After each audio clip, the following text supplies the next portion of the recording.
perfect blend of the post-race high and the pre-race jitters is the break between races of a doubleheader Saturday night. And that's where we find ourselves right now, streaming cyberspace into your place from Southern National Speedway. It's the Virtual Grip Network's 8th round coverage of the Bootleg Racing League's late model Invitational Series Season 29. Mike Holloway, Mark Herzog, and Ruben Altice all have sat atop the points this season. With 4 races to go, a 4th name has been added to that list. For the first time this season, Aiden Young Gun Young finds himself as the point leader. Young Gun does not have a season win, but he has finished second 3 times and has only missed the top 10 once. Young Gun is stalking his first championship, but that is not the case for the driver chasing him in the points. A champ 3 seasons ago, Ribeye Joe Snyder is just 8 points back of Young. Like Young, the Butcher of Baton Rouge is also winless. Season wins are not a problem for Ruben Altice. The quiet man has 3, but weather-related internet issues last round forced Altice to take last place provisional points, costing him his points lead. Scott Negus, with a pair of wins, sits just behind Altice in 4th, 17 back of the top spot. James Lowe, who won last time out, and Todd Liston sit 19 and 20 back, each still with a faint championship dream. Will Southern National thin the herd or gather the flock? To find out, pull the lever on the Lazy Boy and settle in for some simulated short track racing action that's about to stream your way. A warm Tar Heel hello and welcome on this Saturday night, February 22nd, 2025. It's Ricky Hard-in-the-Wall Hard joining yours truly, Bill Stoops on. Hi! For the VGN broadcast booth, bring you our Words Eye View. Replay Ryan Seneca, turning the knobs and pushing the sliders. All right, Ricky, tell the viewers about Southern National. Well, Southern National is a gym here in Eastern North Carolina. 4/10 of a mile oval with 17 degrees of banking in the corner. It's a bull ring for sure. And these guys are going to be battling for that bottom lane. That's what you tend to see in the late model stock car. This car seems a lot more planted into the track than the SK Modified did earlier. We saw, spoiler alert, a lot of cars going around and getting loose off the corners. I don't think you're going to see that as much tonight, but you do have to be mindful of that apron. The apron is very flat here on this track. So if you're trying to wrap the corner and get your left side tires on the white line on the inside of the track, it can get you sideways and get that thing to loop around. So drivers will be mindful of that. Try to keep the all 4 tires on the banking and fight for that bottom lane. Heard Ricky talking about looping around. Well, let's take a look around the points right now. No drivers made season's debut at Nashville, so the number of drivers who have raced at least once this season holds at 32, with a dozen having raced in each of the previous 7 events. You know, notorious for late charges, it's really no surprise that Aiden Young has only led 9 laps this season. After a 13th to open the season, it's been all top 10s for Ribeye Joe Snyder. He looks to hit a milestone here tonight. A little more about that later. Hoping to regain the points lead is 3-time winner this season, Ruben Altice. With 2 wins, Scott Negus leads all drivers in laps led with 189. Watch out for the Canadian, because he's going to be starting outside of row 1 tonight. Wire to wire, perhaps. 49 more laps. The 189 laps left for Negus is 49 more than the next closest driver, and that is James Lowe. Lowe has a Nashville win on his resume and has won the last time out here at Nashville. Todd Liston is on a 3-race top 5 streak. Nobody has raced tonight's venue more than Lowell Jewell. The boss man is, I hate to say this, 0 for 26 at Southern National. Season 26 champ John Wilson dropped 3 rungs on the points ladder. Chris Davis led 27 laps on the way to his Nashville 3rd. And picking up 16 of them at Nashville, the season's top rookie, Ed Springer, well, he also tops all drivers in collected instant points with 54. All right, that gets you through the points and some various stats to keep an eye on. That brings us to our spotlighted driver tonight, and it is Tom Hilbert. Simon and Poindexter in the smoke-filled back rooms of those Vegas casinos have set the line for Hilbert at 12.5. All right, Ricky, bet the under if you think he'll do 12th or better. The over, 13th or worse. We have a field of 22. Yeah, well, he's going to be starting deep in that field. If he can keep it clean, I think he can get the under, but I'm going to take the over, because it's a big field, a lot of ways to work to get towards the front of the field, and it's going to be an uphill climb, but we'll watch him all night and see if he can do it. All right, with that out of the way, all the business is done except for our final piece of business, which is to run down the starting order for you. Okay, he started on the pole last week. He finished 13th, so he's coming back to start on the pole again tonight. That's Ed Springer. He's going to be flanked by the man who sits fourth in the points and looking to make it 2 in a row is Scott Negus. The double deuce of Bruce Pearson is going to roll off third position with Kurt Smith, who's outside in fourth. Bruce Pearson and, correct myself here, Lowell Jewell and Joe Snyder will go fifth and sixth. A correction on Negus. He's got 2 wins, hoping to pick up his third here tonight. Go ahead. Jeffrey Harden going to roll off on the inside of row number 4 with Steven Spiest is outside in 8th. Hey, making it 2 consecutive races. This is the 71 of John Hyde. He'll be starting in 9th, flanked by Todd Liston. Mr. Aggressive, Chris Davis going to roll off on 11th. And there's your point leader, Aiden Young, going to roll off in 12th. In the Baker Sons spot, it is James Lowe with the Lipper. Chris Hazlip in 14th. Steve Hilbert going to roll off 15th with the Caveman. Trey Bloom in 16th. Next row is populated by Mike Holloway and our spotlighted driver, Tom Hilbert, in 18th. The Canadian Goose, John Wilson's going to roll off 19th with Adam Shane in 20th. Hidden Blackjack, starting way in the back because he had to miss last week, is the quiet man, Ruben Altice, with 3 wins this season. He's got a long way to go to pick up his 4th. He's going to be inside of Bobby Hayes. 22 drivers here tonight. This race and 3 more to go as they do their parade lap now on the pace lap. Ed Springer, the rookie. Now this rookie has a lot of incident points, so you got to wonder if Scott Negus out there has looked at the stats and realized he'd like to clear him early, Ricky. Yeah, nerves are high when you're starting on the pole, but he's got experience doing it. He did it last week, so let's see if he can lead this field to the green flag. And you see the pace car pull out of the way. Ed Springer on the loud pedal, and it's Scott Negus getting a really good jump on the outside. They're going to go into the turn 1 side by side. Looks like Springer's going to get the best of that. The front 3 settle into single file. Pearson drops into 3rd. That is Kurt Smith stuck on the top side. Look at Lowell Jewell. He's raced here a bunch of times. He picks up that spot. Smith puts it in the wall. Yeah, caution further back. We got an incident off of turn number 4. It's a big one. John Wilson goes around. Ruben Altice goes around. Adam Shane. Everybody trying to get turned around here before the leaders come. John Wilson still working on it. And the leaders slow down and let him get it turned back around. But let's take a look and see what happened right here. Starts with Ruben Altice, it looks like. Nope, in front of him, Adam Shane gets into the back of John Wilson. And then a little bit of contact from Bobby Hayes sends Altice around. But I don't think that'll do anything bad to the car right there. That's the accordion effect. You see Wilson checking up so he doesn't get into the car in front of him there of Lowe. And then Shane gets him. And Altice, who started in the back, you think if you started in the 21st position, there's only 1 car behind you. And that was 1 car that got him. That'll happen when you get these big stack ups, man. You got to react really quickly. And that started in front of the Canadian Goose, John Wilson. He got kind of checked up on Mike Holloway and Chris Hazlett there. So Altice runs into trouble, but everybody stays out there. Looks like everyone's going to be on the lead lap. Remember, no fast repairs in the Bootleg Racing League. Big boy racing. You break it, you bought it.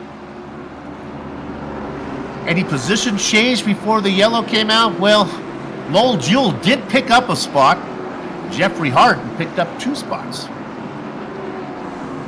Yeah, it was interesting to watch. Kurt Smith got way up out of the groove, hit the outside wall, and the ribeye Joe Snyder followed him right into the wall over there. So we'll have to watch those guys and see if the right front tire is okay. I think they're going to be just fine. No harm, no foul on the way they made contact right there. But you never want to see that early in the race. You want to protect that thing. Of course, Joe Snyder sits 2nd in points.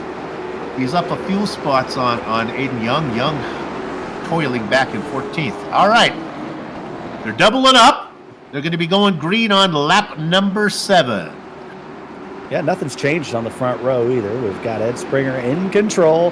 He chose the inside lane, just like we started on the initial start. Scott Negus on the outside. They're going to come down to the restart zone here, and Ed Springer on loud pedal early. He gets a great jump over Negus this time, and he's going to be clear down into turn number 1, and so will Scott Negus. He's going to duck in line behind him.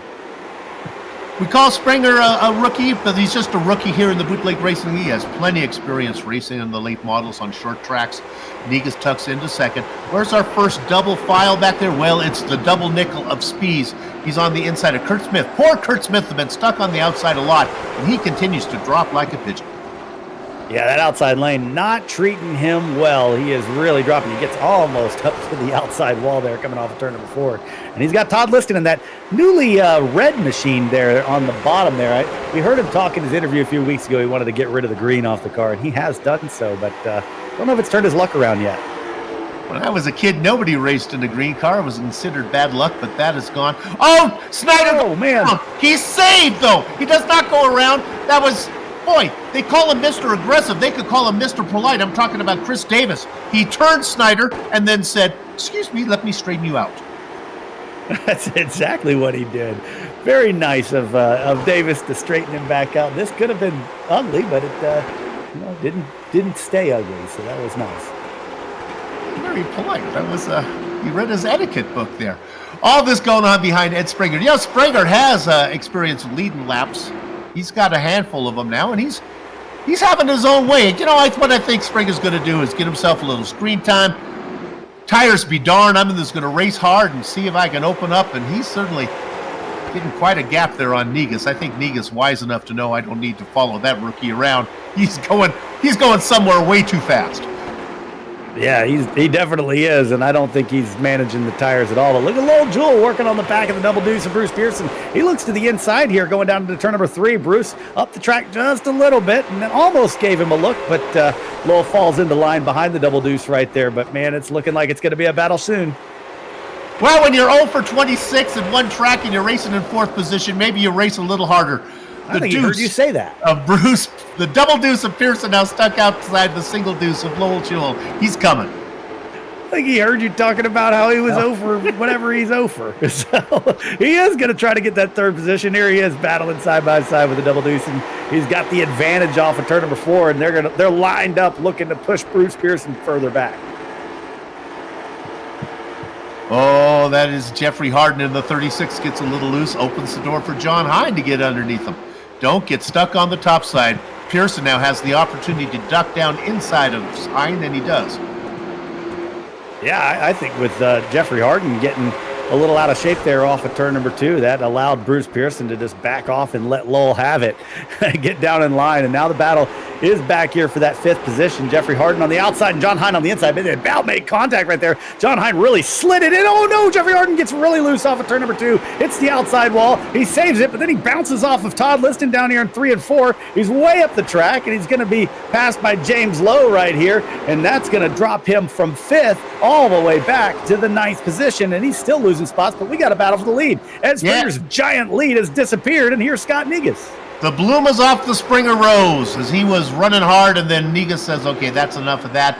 Ran him down comfortably. New leader, Scott Negus. We thought he might be able to go wire to wire. Well, that's not going to happen as Ed Springer led the first 20 laps.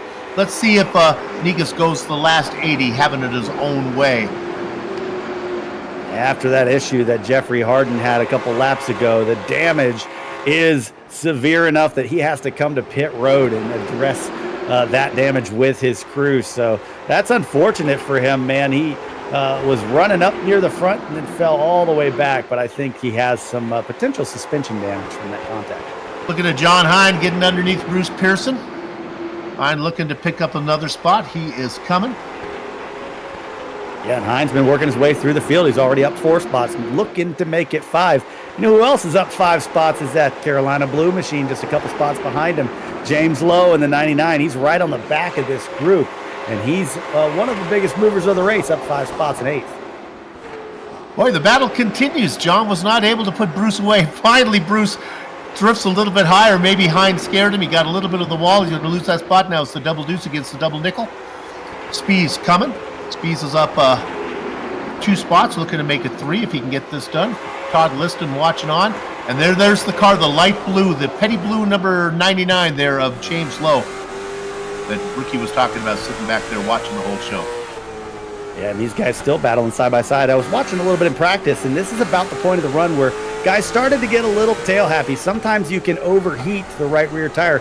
And, we've heard about it a little bit. When we were talking to Chris Davis in the interview post-race of the last race. He talked about brake bias and how these drivers will adjust it. No, the Double Deuce tries to get in line in front of Todd Liston, and they make contact. Both of them go into the inside wall, and no caution is going to fly. They're both rolling as they pull back up as more traffic comes around them.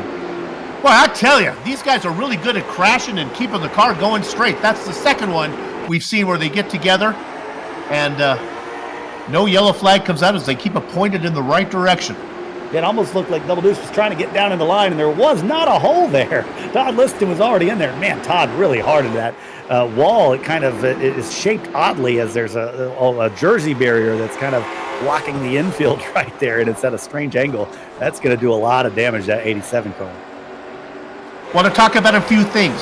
Let's look at the number 39 of Joe Snyder. He's racing in 10th spot. He is still a few spots up on Aiden Young, so he will right now, he's looking to close the gap in the points lead as we get close to the end. Let's look at our spotlighted driver, Tom Hilbert. Oh, he's the last car on the lead lap, but he's still out there navigating. That's right, and if he can keep it clean, he's got a shot at it because there's plenty of things left to happen as we're only a third of the way through this race. And the only side-by-side battle I see on the track is between the Canadian Goose right here, John Wilson, and the inside of the Double Deuce of Bruce Pearson, and he's going to get the job done. Bruce Pearson getting way up the track there off turn 2, and that's going to let Adam Shane have a look. Going to jump you around again. Let's look at the 71 of John Hine real quick. Oh no! Trouble off of turn 2, and there's going to be guys rolling into it. Oh man, over goes Chris Davis right there, and notably involved in that wreck is the 39 of Joseph Snyder. He had to stop that car. He was able to drive away. A lot of cars involved. It started with Kurt Smith. Let's take a look. Smith and Davis get into it. Yeah, and they were totally stopped right there off of the corner, and here comes the field. And it's kind of hard to see where those guys are sitting. So, Hazlip and the 39 of Joseph Snyder really probably didn't see them until it was too late to get the car stopped. Boy, and they came in and hit them hard. The 52 was involved in it as well. That's the chief, Steve Hilbert. Everybody else gets it woed up pretty well. Let's look at this. Parking lot off of turn 2. You just get that thing woed up. And you talked about it. On the lead lap is the 25 of Tom Hilbert. And let's see what spot he's in now. He's riding around in the 13th position. There you go. Awfully close to that over-under number. Man, those guys in Vegas know what they're talking about. Back there, vulturing positions. Let's dial up. Now, we got to be careful because the yellow flags are really fast here. Let's quickly go to the number 2 of Lowell Jewell. See if we can talk to him real fast. I think this will be a little longer because it involves so many cars. Boss man, you're sitting in third position. How you feeling? Sorry, trying to deal with something here. Oh, well, let you. They're doubling up, baby. Go get them. Yeah, he was actually helping the race control guys there and adding a lap to our order. We had a lot of guys waving around the pace car right there because a lot of cars were trapped behind the pace car, between the leader and the pace car. And when that happens, you get to wave around back onto the lead lap. So caution extended by 1 lap so that could happen. Field doubled up in the meantime, and it's going to be Scott Negus with control over Ed Springer. And there's Boss Man Lowell Jewell in the 3rd spot. I figured that the yellow flag would be a little longer than normal. I just forgot that it's going to be longer than normal because Lowell Jewell's going to make it that way. All right, Ricky, here you go. On the loud pedal is Scott Negus, and he gets away. Ed Springer's clear to come down into 2nd in front of the Boss Man. Let's see if he does it. He certainly does, and you see Lowell Jewell on the inside there for the 3rd spot, and he's going to get around John Hine. Hine on the outside, going to drive it in deep into turn 3 and get to the outside of Lowell Jewell, try to make it a battle for 3rd. Boy, you have the man who has raced here more often than anybody else, Lowell Jewell, trying to run down a rookie Ed Springer, who's doing it first time here in a BRL event. I so wanted to tell Lowell Jewell that he was 0 for 26 at this track. I'm disappointed that didn't get to happen. Look behind him. That's I knew he was going to be fast. That is Steven Spies getting underneath Hine. Yeah, and Hine and Spies have both been working their way forward right here.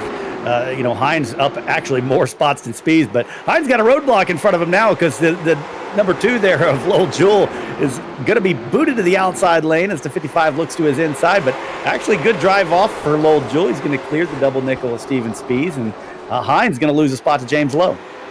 Yeah, I wonder if the 71 maybe burned up his spot. James Lowe we thought would be good. Lowell Jewell was faster than Springer, but Springer wouldn't let him by, and that was going to cost him a spot as Spees is going to get underneath him. Let's see how hard the 2 works the 55. Yeah, he's been doing a good job maintaining a great line that really makes it hard for those guys to get around him, but you can only do that for so long, I feel like, on the outside lane before the inside really starts to gain an advantage, and the deeper we get into this run, the harder it gets. So Steven Spees getting a pretty good run off of turn number 2 right there, and he's trying to bring the 99 of James Lowe with him. You see there the double nickel gets the job done. Here comes Lowe. And it's funny because Lowell Jewell slowed down the 55's pace. That not only allowed them to race side by side, but because they were going slower, it allowed Lowe to get right in behind him and even brought John Hine in there. So honestly, the harder Lowell Jewell worked, it actually cost him not just 1 position, but 3. And with that said, here comes the 79 of Adam Shane, looking for the opportunity. You can't get there in time. Yeah, Lowe wastes no time letting the 71 by and just falling into line.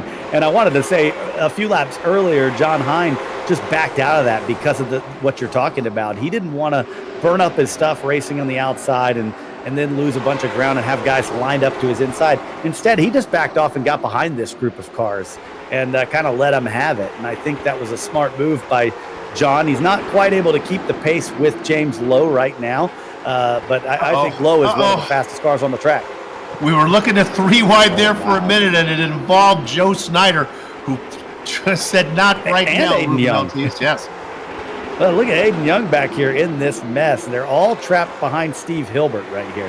Hilbert's kind of the cork in the bottle, so to speak, and Hilbert gets into turn 3 a little sideways right there up the track. He's got some damage on the nose of that thing. Oh, no, Canadian Goose gets a little bit of contact from the 39 of Joseph Snyder, but he's able to hang on to it. Now the 52 gets moved to the top lane here as the 69 Aiden Young gets to his inside, and here comes John Wilson. We're looking at that battle that involves Snyder. You see him back there. Joe Snyder, 5 laps ago, turned his 10,000th career lap in a BRL late model race car. 10th driver to do it. Unfortunately, the Butcher losing positions. Yeah, he is not in a good spot right now, and he doesn't know where to go. They're lined up to his inside. He's behind the 52 machine, who's way off the pace right here, and he doesn't know where to go. And he's going to have the double deuce of Bruce Pearson getting right to his left rear right there. He tries to back off and let him have it, but here comes Trey Bloom to the inside. Is he going to back off and try to get in behind Trey Bloom? Maybe he will before Chris Hazlett gets there. But look at this battle. James Lowe to the inside of Speed. Speed's trying to cross him over off the corner. He may make it work. At least he's going to get underneath him. Now let's see if he takes it in deep. Speeds dives it in really hot down into corner number 3 and 4, but good momentum to the top side.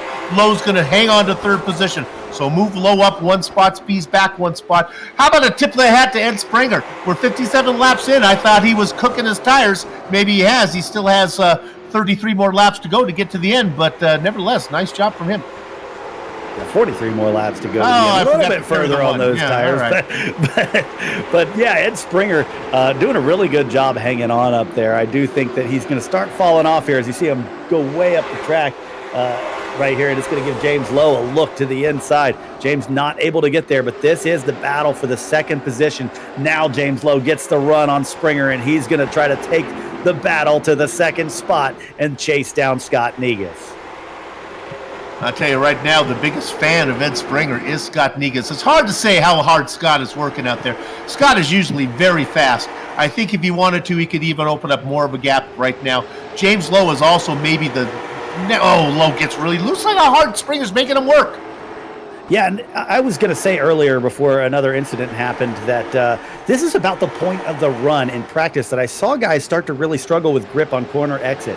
This car feels really planted for several laps, but I think that when you have the brake bias to the rear a little bit, you can overheat the right rear tire and start to struggle with the handling about 15 laps into a run.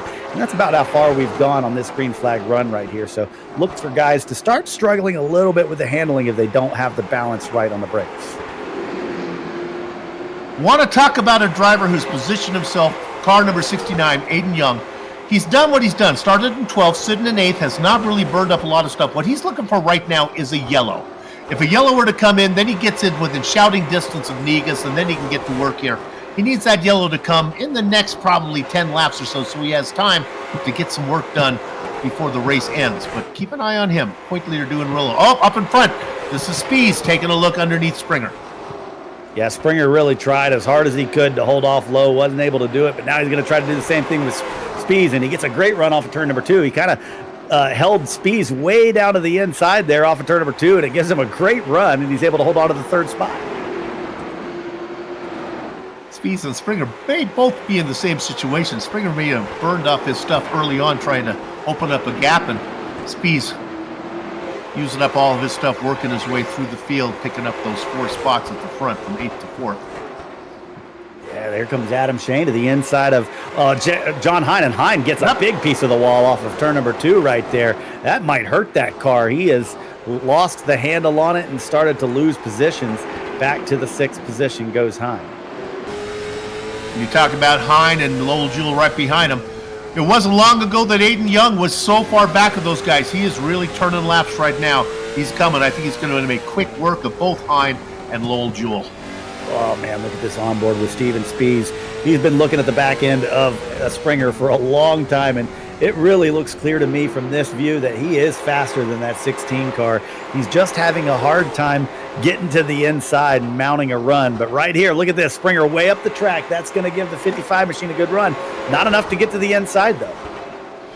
Spees can feel the leaders getting away from him right now. He's got to be thinking, I think I got something for Lowe, got something for Negas if I could just get to him.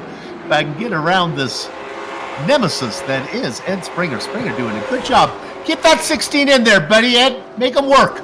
Yeah, and Springer's been running a little bit higher line on both ends of the track here over the last several laps, and it's working for him. He's getting a great launch off the corners, and he's able to just kind of drive away from Spees off the corners by doing that. And, Spees might get a great entry to center of the corner, but he's losing all that time on the exit by the way that Springer is running the corners. Real quickly, we spotlight the driver for a reason, so he gets a little love. 25 of Tom Hilbert. Well, he's dropped a little farther back in 17th. Now he's got a ways to go to get to that under mark, but he's still on the lead lap. Yeah, by about a half a straightaway. You see 2 cars back there. That's the 29 machine of Scott Negas. Steve is looking for, Tom, is looking for a caution to stay on this lead lap, and he needs some attrition so he can get back up in the picture. There we see Shane getting underneath the car. Yeah, that's Spees. Spees fell off the back of the 16 really hard here over the last couple laps, and that allowed the 79 to close the gap. And here comes Adam Shane trying to make it happen on the bottom side. Let's ride on board with James Lowe right now, because this is maybe he's finally got a little bit of hope of catching Negas, because now he got the lapped car of Tom Hilbert to get around. That could slow Negas down. And to be honest with you, Hilbert is not putting in horrible lap times. If Hilbert keeps racing out there, it could really slow Negas down, and Lowe could get on at least on his tail. Yeah, but you know how Hilbert does. He gets out of the way. He gets way up to the top side of the track, and week in and week out, if he knows the leaders are on him, he gets out of the way, and he does so for Scott Negas, and I believe he'll do the same thing here for James Lowe. Way up to the top goes Hilbert, and here goes Lowe to the inside of the track. Not really great timing on that one. He caught him at a bad spot. Look at the caveman. Trey Bloom to the inside of the double deuce of Pearson. Haven't heard much from either of those drivers. Pearson raced up front for a while. This is the battle. Oh, trouble on the front straightaway. John Hine gets turned around. He collects Ruben Altiz, and that was off the bumper of Lowell Jewell. And John Hine gets the worst of it. He's turned around backwards in turn 1. Sorry, I saw that one out of the corner of my eye, and just happening as I was watching Lowell Jewell. You see him come up on John Hine right here. They kind of come together off of turn number 4. Lowell gives him a break, but Hine goes around and collects the 70 of Altiz. Oh, the 70, very unlucky on that one. Minding those business on the high side. And bad for the points picture. Yep. Okay, well, this is the yellow flag. Let's dial up number 69, Aiden Young. This is the yellow flag that we think Aiden Young was waiting for. He started in 12th position.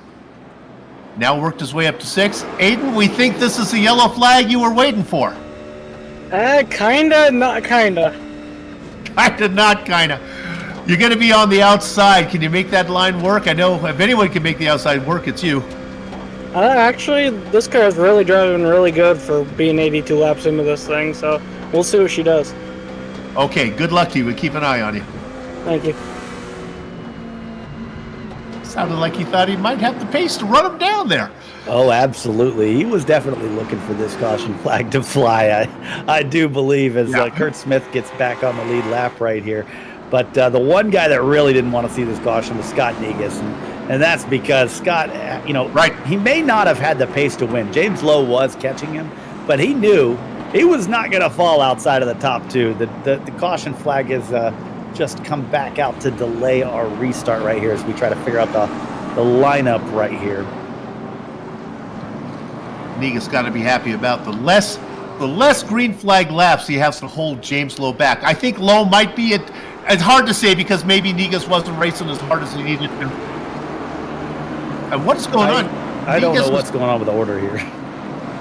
There's going to be a little bit of argy-bargy. Negus would like to have my lead back if I could, please. And I'm showing James Lowe listed as first with Springer in second, and we'll see if they'll get that sorted out. They're going to try to do it. We're going to go a few more laps. Now they get it worked out. That was really strange with the order right here, but they're trying to get it figured out right here. As you see, the 70 and 71 machines there on pit road, they both lost some laps having to get some repairs down there. But Tom Hilbert is the first car 1 lap down in the 16th position. So Spotlight driver a little behind where he needs to be at the moment, but he does have a shot right here as we're going to delay the restart 1 more lap, try to figure this order out. Man, we're running out of laps doing this. Yeah, this is good news for Negus. The reason I bring this up, I don't know if Negus was saving. Maybe he has more left, but I think Lowe looked faster there at the very end. The problem is Lowe just had too much real estate to make up. So now all these extra caution laps may be good for Negus. We'll see how it plays out. Watch out for Young. He's the guy who really needed the laps, sitting out there in third. He needed every green flag lap to get it done. All right, Rick. Here we go. Finally going to get the green flag, and Scott Negus gets on the loud pedal, and here he comes down to turn number 1. James Lowe is going to be on the outside of Adam Shane going through turns 1 and 2, but a great launch off of turn number 2 is going to get him clear to the 2nd position. The battle is further back for the 4th position, the double nickel of Steven Spies, but as I say that, here comes James Lowe looking at the inside of Scott Negus going down to the turn number 1. Is he going to have a look? Hello, says James Lowe. I am here now. He's going to have to fend him off for 11 laps. Will Negus getting underneath the car to watch. That's Young getting underneath Springer. Oh, and Springer had such a good lap, good race, but now it's all starting to fade on him here with these last 10. Yeah, absolutely. Top 3 all single file, and here's the battle for 4th. It's Steven Spies to the inside of Ed Springer, and Ed all race long been running that little bit higher lane, and he gets great launches off the corner doing that. I don't think it's the fastest way around the track, but it sure makes it hard for anyone to pass you when you're running that line. And he gets a great run there and holds off Spies. But if he gets too high, he's got to be careful right here. You get a little too high, and then Spies gets a run at you, and he's going to get on the inside again. That's good racing going on. Nothing going on in front. It's still about a car length gap between Negus, Lowe, and Shane. Shane is new to the top 3 here. Maybe the 79 has something for these guys. This is the race run now. Finally, Spies gets the best of it. Springer now on the outside. Young will try to get underneath and pick up 1 more spot. Yeah, this is a kind of a precarious position if you're Aiden Young. You're trying to protect the points lead, and you've got cars all around you. You got one in front of you, you got one on your outside, you got one right behind you. There's just nowhere to go if you're that 69 car right here. But look at Spies. Spies moves way up the track and kind of gives him the lane. He's going to have a run to the inside. Boy, so much to watch. Young is going to get that pass made. Lowe is now about a half a car length behind Negus. We'll keep an eye on that. We'll cut away to it if he starts to make the move. Young gets it done. Man, this is looking good for Aiden Young, able to get through that snarling pack of cars and up into the 4th position. And they are battling all kinds of ways back here where you see Ed Springer into his inside the 88 of Mike Holloway. We haven't talked about him all night. No, Holloway looking good. He was really working hard to get through the field. He got around Lowell Jewell behind him. Now he picks up 1 more spot as he gets underneath Springer. Springer just trying to tuck down in there, trying to hold the boss man off. Running out of laps. Boy, man, it's still fierce back here. Look at Steven Spees in the 75 of John Wilson making a little bit of contact in turn number 3. Spees gets a really good launch down the front stretch and pulls out ahead, but they're still side by side through 1 and 2. 2 to go, and they are just cruising for a green-white checker back here as those guys get together, but I guess we're past that right now. Let's turn our attention up front, Ricky. It looks like it's going to be third win of the season. Now he's got 4 more quarters to go, but Negus comes across the line with a nice lead. Yeah, it's going to be hard for Lowe to close in on Negus right here. He's got about a 4-car length advantage down the backstretch, does Scott Negus. Through turns 3 and 4, Scott Negus is going to win at Southern National Speedway in the late models. Points leader Aiden Young will come home in 4th, just missing the interview. The man who was chasing him, Joe Snyder, will come home in 15th, and he's actually gets in a little bit of an accident there on the backstretch.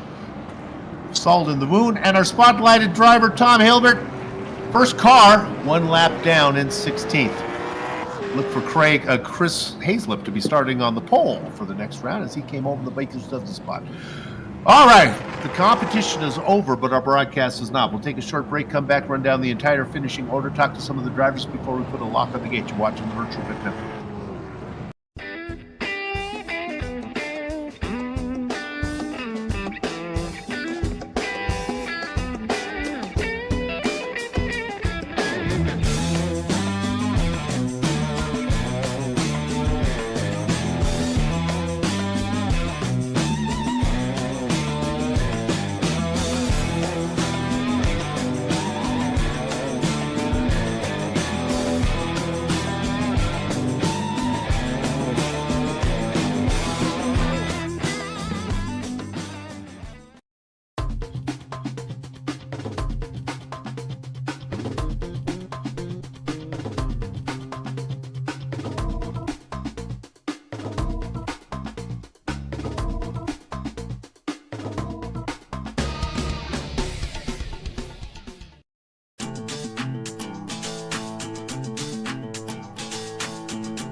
We're at Southern National Speedway. You know where you are, and you're watching the Virtual Grip Network here.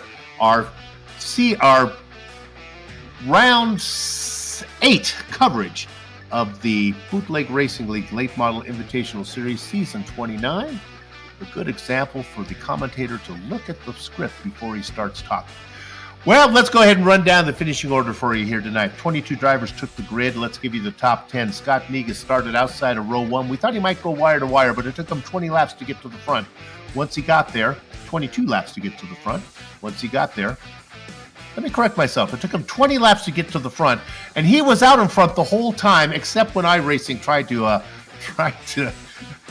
take it away from him there. But they get that all sorted out, and Scott Negus gets the win. James Lowe will finish second, with Adam Shane coming from 20th to 3rd, doing what the shoe does, picking up so many spots. Aiden Young increases his point lead, but the guys chasing him, the names behind him will change. We believe now it's going to be Negus who's next in line on the points when we go to the next round.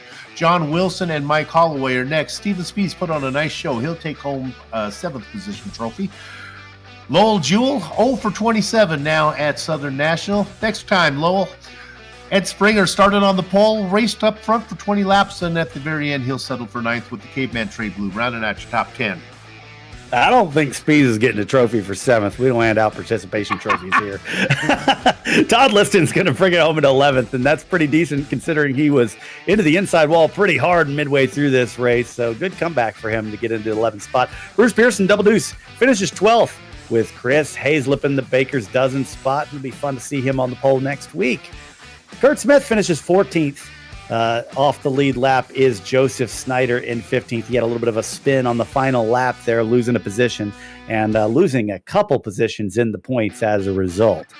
Tom Hilbert, our spotlighted driver, is going to finish in the 16th spot with Steve Hilbert finishing 17th. Beat the brother, just didn't get the under. Ruben Altiz finishes 18th. John Hine 19th. Chris Davis 65 laps down in 20th.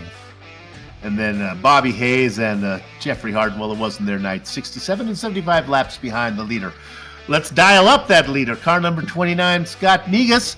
Scott, you had it your whole way there until the little iRacing gremlin almost tried to take it away from you, eh?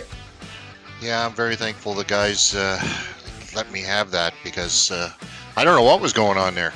I tried to stop to let the boys get their spot so they wouldn't end up a lap down, and I don't know what happened. Yeah, that's what Ricky was thinking, that you went down there to try to just be polite, and iRacing got confused and thought you were in the mix or something, but they got it worked out for you. James Lowe was quick at the very end. That yellow flag, probably not what you needed. Nope. When I seen that coming, I seen him get in second place, and then I was watching the gap between us, and I was trying to maintain a 1 second lead again. And surprisingly, I was able to do it. So I was thinking he was saving himself for the late race caution, and he got it. So then I started to panic. Well, let me tell you this. This is your 3rd win, and it gets you now up into 2nd, so you don't have anybody to pass in the points now except the man you're chasing, Aiden Young. You got plenty of time to get it done if you can keep this winning thing going on. How you feeling?